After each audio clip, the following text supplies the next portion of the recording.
नमस्कार, बिहार मिथिला न्यूज में आपका स्वागत है। मैं मनोज।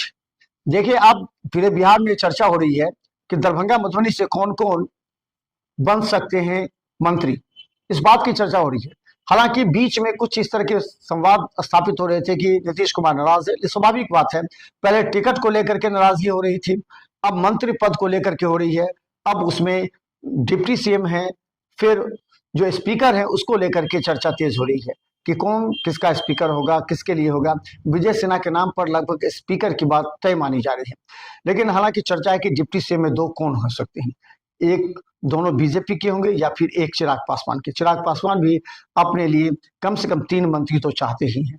अगर चिराग पासवान को एक भी मंत्री पद मिलता है तो उसमें राजू तिवारी जो प्रदेश अध्यक्ष हैं उनका बनना लगभग तय माना जा रहा है, जो हमारे सूत्र बता रहे हैं। इसके अलावा बता दें कि दरभंगा से 3 या 2 के मंत्री बनने की सूचना है। यह बताया जा रहा है कि दरभंगा से 2 बनेंगे, लेकिन 2 कंफर्म हो सकते हैं, जिसमें एक संजय सरावगी, दूसरा जीवेश मिश्रा। तीसरे नाम की अगर चर्चा है तो बीजेपी से वो सुजीत कुमार के नाम की चर्चा है, क्योंकि वो पहली बार जीते हैं लेकिन उनकी पहुंच पकड़, राजनीतिक पकड़ मजबूत है और उनकी चर्चा बीजेपी प्रदेश मुख्यालय से लेकर दिल्ली तक है। और ये कहा जाता है कि वो अमित शाह के काफी नजदीकी हैं, तो हो सकता है कि उन पर भी मोहर लग जाए। तो इस तरह पुराने और नए चेहरे को मिलाकर के बीजेपी से 3। वहीं बता दें कि जदयू से मदन सहनी का मंत्री बनना भी तय माना जा रहा है। मधुबनी से नीतीश मिश्रा का मंत्री बनना तय माना जा रहा है। झंझारपुर सीट से उन्होंने इस बार फिर बड़ी अंतर के साथ चुनाव जीती। नीतीश मिश्रा पहले भी अपने क्षेत्र में कार्य कर चुके पर्यटन और उद्योग मंत्री रह करके उन्होंने बिहार में पर्यटन और उद्योग को बढ़ावा देने के उद्देश्य से काम किया था। उन्होंने कई बार बॉम्बे, दिल्ली, कई जगहों पर जो इन्वेस्टर्स थे उनके साथ बैठकें की और अब उनका जो कार्य है वो ज्यादा महत्वपूर्ण है। देखिए, उद्योग और पर्यटन मंत्री जो बनेगा अब उसकी जिम्मेवारी होगी, क्योंकि सड़कें बन गई हैं जिस पर लोगों ने वोट दिया, 24 घंटे बिजली सप्लाई है, विधि व्यवस्था, लॉ एंड ऑर्डर लगभग कंट्रोल में है। तो अब चाहिए कारखाना, उद्योग। किसको लेकर के नीतीश मिश्रा का जो पहले का रिकॉर्ड है, जो उन्होंने काम किया है, उसको लेकर के चर्चा तेज हो गई कि नीतीश मिश्रा को पुराने पद्धति पर ही आगे बढ़कर इन्वेस्टर्स को बिहार में लाना पड़ेगा, उद्योग स्थापित करनी पड़ेगी। तो दरभंगा से 3 मंत्री बनने की सूचना है, लेकिन 2 तो तय है, जिसमें जीवेश मिश्रा को एक बार फिर मंत्री बनाया जा सकता है। दूसरा संजय सरावगी, क्योंकि 23,000 मत से मिले उनको, इसलिए संजय सरावगी का भी मंत्री बनना तय माना जा रहा है।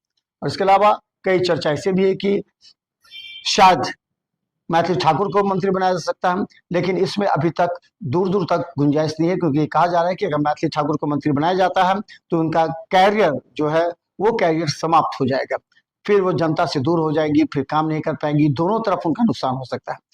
इसीलिए उनके बारे में मंत्री हरीश सहनी के बारे में चर्चा की। अब हरीश सहनी का क्या होगा। सहनी से एक अलग से जीते हुए हैं, इसलिए हरीश सहनी को के नाम पर भी चर्चा चल रही है, मंथन चल रहा है कि आखिर क्या होगा। हम आपको लगातार दिखाएंगे कल लगातार, क्योंकि 19 और 20 को पटना में हलचल तेज हो गई। सारे बड़े नेता पटना पहुंच चुके हैं। कल पटना में पहले बीजेपी की कोर कमेटी की बैठक होगी, विधायक दल की बैठक होगी, फिर जदयू के विधायक दल की बैठक होगी, उसके बाद दोनों मिलाकर एनडीए की बैठक होगी। इसके बाद यह तय होगा कि कौन किसको क्या मंत्री मिलेगा और 20 तारीख को मंत्री पद की शपथ होगी। ये तमाम बातें हम आपको दिखाते रहेंगे। लेकिन देखिए, दरभंगा में जिस तरह की चर्चा थी कि आखिर दरभंगा में जिस तरह 10 में से 10 सीट जीती गई, ये कहीं ना कहीं यहाँ से बीजेपी, जदयू की और चिराग पासवान की तीनों के परिश्रम का एक फल था, जिसके कारण जीती। और इसमें कहीं ना कहीं ओबीसी का भी काफी बड़ा हाथ है। देखिए, 17,000 के आसपास ओबीसी की पार्टी ने ग्रामीण में लाया, जिससे ललित यादव हार गए। नहीं तो ललित यादव चुनाव जीत सकते थे, ये हमारा विश्लेषण भी बता रहा था। हायाघाट में भी विश्लेषण जटिल हो गया था। तो ये कई जगह थे जहां पर मुश्किलें हो गई थी, लेकिन ओबीसी की पार्टी ने एनडीए का रास्ता आसान कर दिया।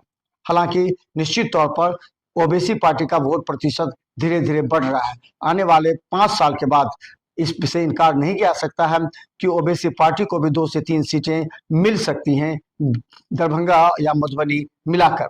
इस बात की चर्चा है।